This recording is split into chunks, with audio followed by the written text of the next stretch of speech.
જિગ્નેશ કલાવડિયા, અધ્યક્ષ Rajkot youth club.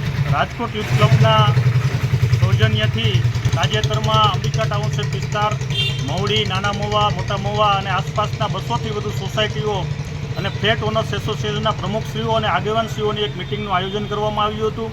અને આ મિટિંગમાં સર્વાનુમતે ઉપસ્થિત તમામ મહાનુભાવોએ પુરુષોત્તમ રૂપાલા સાહેબને સમર્થન જાહેર કરેલ છે અને આગામી ચૂંટણીમાં રૂપાલા સાહેબને જંગી બહુમતીથી 5 લાખથી વધુ લીડથી વિજેતા બનાવવા માટેની સંકલ્પ કરેલ છે. આ વિસ્તારની અંદર રાજકોટ યુથ ક્લબના સૌજન્યથી 200થી વધુ બેનર્સ, પોસ્ટર, હોર્ડિંગ્સ લગાવવામાં આવ્યા છે પુરુષોત્તમભાઈ રૂપાલાના સમર્થનમાં.